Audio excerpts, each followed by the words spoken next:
Bonjour à toutes et à tous. Aujourd'hui, on va plonger au cœur d'une transformation vraiment profonde, celle de la culture du travail au Japon. C'est une histoire fascinante, pleine de promesses, de loyauté, mais aussi d'une sorte de révolution silencieuse qui est menée par la jeune génération. Allez, c'est parti. Cette phrase, elle dit tout, en fait. Elle capture vraiment l'idée centrale. L'entreprise, ce n'était pas juste un endroit où on allait travailler. Non, c'était bien plus que ça. C'était une relation profonde, presque un mariage, qui était censé durer toute une vie. Alors, pour bien comprendre, il faut commencer par le début. On va parler du système qui a défini le travail au Japon pendant des décennies. Un système qui était fondé sur une promesse. Une promesse incroyablement forte. Au cœur de ce système, il y a ce concept, l'emploi à vie, le Shushin Koyo. L'idée, ce n'était pas simplement d'avoir un travail, mais d'obtenir une sécurité totale, absolue, de la part d'une seule et même entreprise pour toute sa carrière. C'est une idée assez incroyable, non, quand on y pense aujourd'hui?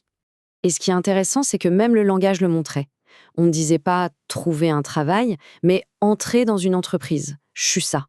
En échange de cette loyauté, l'employé recevait une prise en charge totale. L'entreprise devenait littéralement une deuxième famille. À l'époque, consacrer sa vie à son entreprise, c'était vu comme le modèle du bonheur. Mais bien sûr, on s'en doute, cette sécurité incroyable avait un prix. Elle reposait sur des attentes culturelles très, très fortes et sur des sacrifices vraiment importants de la part des employés. C'était comme un pacte, un accord à double sens.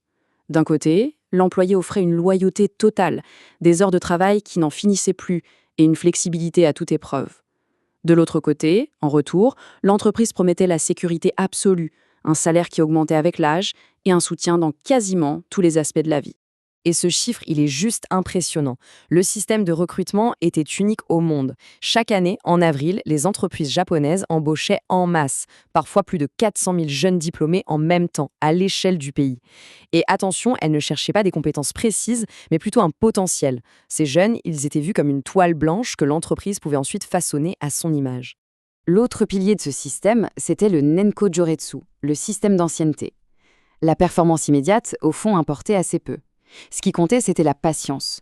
Le salaire et le statut augmentaient presque automatiquement avec le temps passé dans l'entreprise.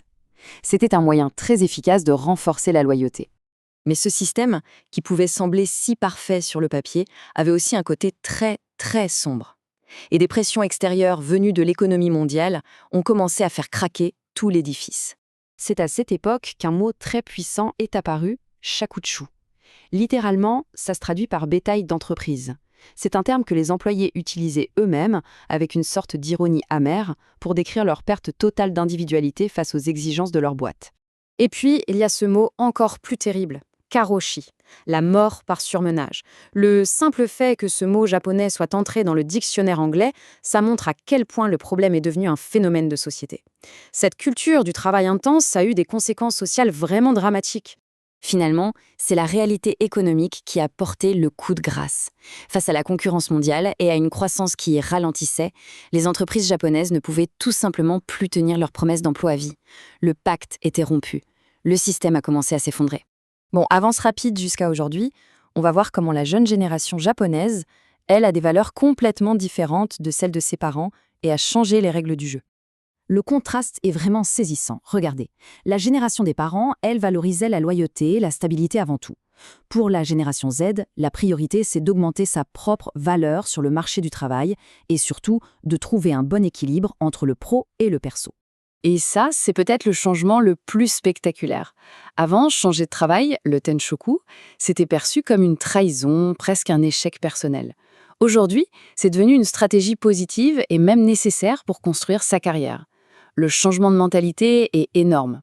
Alors maintenant, la partie pratique. Comment est-ce qu'on peut aborder un sujet aussi riche dans un échange linguistique?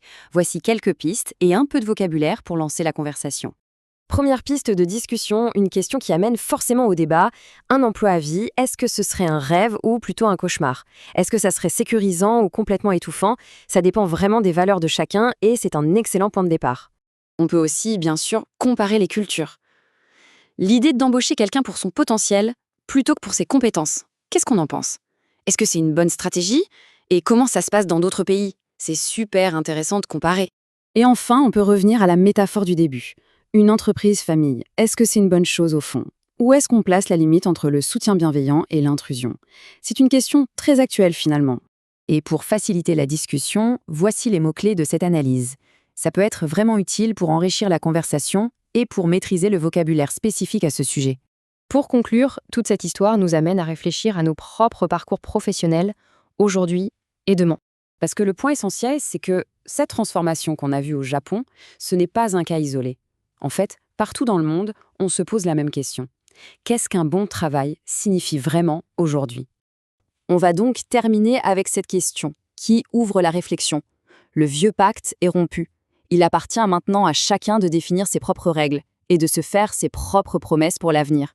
C'est une perspective qui peut être à la fois excitante et un peu effrayante, mais c'est surtout une incroyable source de motivation. La discussion et l'apprentissage, eux, continuent.